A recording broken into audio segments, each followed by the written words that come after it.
1884년에 기독교가 조선 땅에 들어왔습니다. 이때 알렌 선교사가 들어왔어요. 의료 선교사. 요 알렌 선교사가 아주 중요한 역할을 했습니다. 그 당시 1884년에요. 갑신정변이 일어났어요.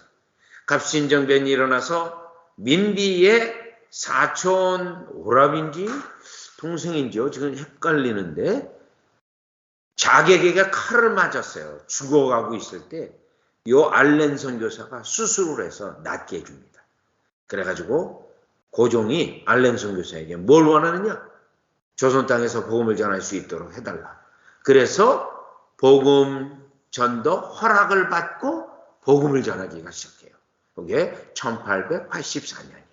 그리고 장로교에서는 1885년 언더우드 선교사가 들어왔고 감리교에서는 1885년 같은 배를 타고 왔어요. 아펜젤라 선교사님이 들어왔습니다. 그래서 이제 공식적으로는 1884년 미국 북장로교 선교사 알렌 선교사가 최초의 선교사입니다. 서양 선교사들의 복음 사역으로 1907년 한국교회는 부흥을 경험했습니다. 이거는 뭐냐면요. 23년간 전도에 열심히 했어요. 그것에 대한 응답이에요. 아까 고린도전서 2장 4절에 우리가 아무리 전도해도 고린도전서 3장 가보세요. 우리가 아무리 전도해도 성령이 역사하지 않으면 그 영혼에게 구원이 일어나지 않아요.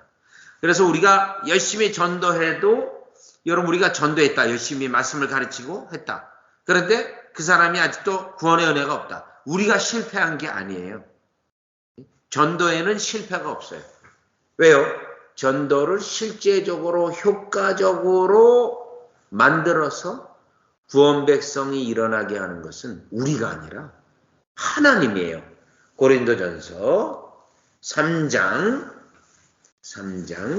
6절이에요. 6절. 고린도전서 3장에 보세요. 3장 6절.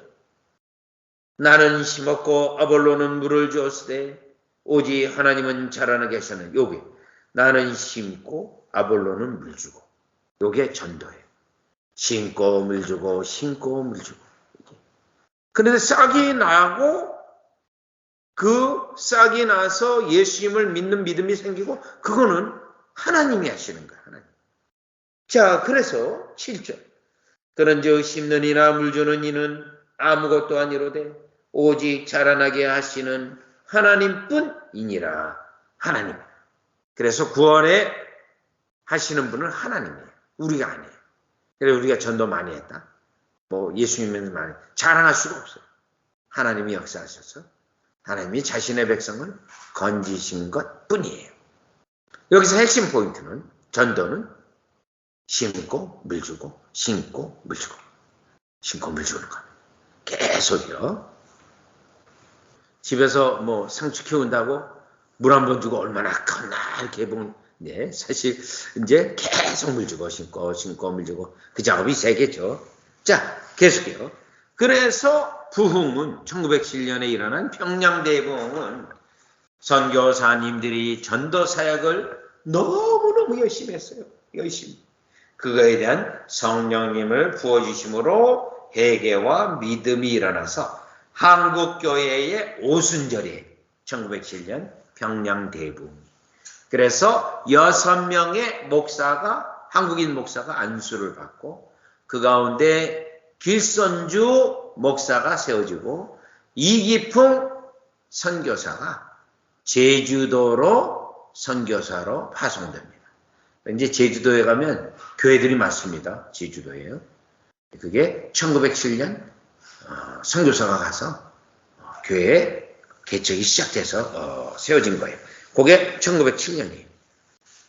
자, 지금 한국 역사 잠깐 보는 거예요. 왜요? 한국 초기 역사에는 복음전도에 열심히 했고 굉장히 높은 수준의 복음전도를 해서 한국교회가 세워졌다. 이게 핵심 포인트입니다. 그러면 1907년 한국교회 수준하고 오늘날 한국교회 수준을 비교하면 오늘날의 한국교회 수준은 유치원생에 불과해요. 요 1907년 한국교회는 대학생 수준이에요. 대학생 수준. 교리를 아는 거라든가 예수님 믿을 때 헌신하는 거라든가 이 수준이 대학생 수준. 오늘날은 유치원도 안 되는 수준입니다. 자, 그러면 이게 이제 하나님의 뜻이 있었어요. 왜냐하면 그러나 일제강점기를 통해서 한국교회는 영적으로 위축되었고 일제강점기를 통해서 한국교회가 위축은 됐지만 여러분 뭡니까? 진짜 교회로 세워졌기 때문에 핍박과 환난을 통과한 교회예요.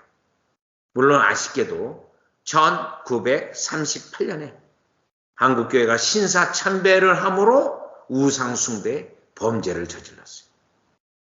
그리고 나서 해방 후 회개하지 않고 있을 때 6.25 전쟁이 일어난 거예요. 해방 후 한국전쟁을 통해서 고난을 경험했습니다. 하나님의 심판입니다. 한국전쟁은 우상숭배에 대한 1980년대 이후로 한국교회는 숫자적으로 성장했지만 1980년대 이후로 한국교회를 어떻게 불렀냐면 국민의 4분의 1이 예수 믿는 자라 그랬어요. 국민의 25%가 세계적인 교회가 되었다. 숫자적으로. 그런데 세속화의 물결에 휩싸여서 경건의 능력을 잃어버리고 말았습니다. 세상 사람들이 교회와 기독교를 비난하는 것을 쉽게 볼 수 있습니다. 특별히 코로나 시대에 정부가 교회 예배를 컨트롤했어요. 전염병을 이유로. 네. 자, 그거는 아닌 거예요. 왜요? 국가와 교회가 분리된 거거든요. 우리가 기독교 강연 맨 끝에 봤잖아요. 네. 교회가 하나님 앞에 기도하면서 지혜롭게 결정할 일이 세속의 정권이 이래라 저래라 할 수 없는 일입니다. 자, 그래서 교회 내에도 그만큼 교회가 경건의 능력을 잃어버렸기 때문에 교회와 기독교를 비난하는 것을 쉽게 볼 수 있습니다. 그리고 뭔가 사건만 터지면 교회에서 교인들이 모여가지고 밥 먹어서 이렇게 됐다고 얼마나 교회를 표적 삼았는지 몰라요. 이것 때문에 그렇습니다. 이것 때문에 교회가 경건의 능력이 없기 때문에요. 교회 내에도 진리를 온전히 알지 못하며 잘못된 가르침 가운데 있는 사람들이 있습니다. 요거는 교회 속의 무지한 자들, 교회 속의 명목적 신자들, 교회 속의 위선자, 세부류가 많으면 교회는 경건의 능력이 없어요. 따라서 21세기에 이른 오늘날 세상 사람이건 교회 다니던 사람이건 간에 기독교의 기본 진리를 분명히 이해하는 것이 중요합니다. 왜요? 교회에 다녀도 모르는 사람이 많고 또 교회 밖에 있는 사람들도 아예 이걸 모르는 사람들이 많고 그리고 진정 구원받은 신자에게는 어떤 특징이 있는가를 아는 것이 필요합니다. 번책자는 기독교는 무엇을 믿는지 설명하고 가장 기본적인 지식은 무엇인지 또 그것을 어떻게 믿을 수 있는가를 어떻게 믿을 수 있냐면 성령의 역사로. 그래서 믿음이 발생되면 또 어떻게 살아야 되는지 여기 더 추가한다면 구원받으면 믿음이 발생돼 구원받으면 어떻게 살아가야 하는지 어떻게 교회 생활을 해야 되는지 또요 죽으면 어떻게 되는지 예수님이 재림하시면 어떻게 되는지 거기까지 다 알아야 돼요.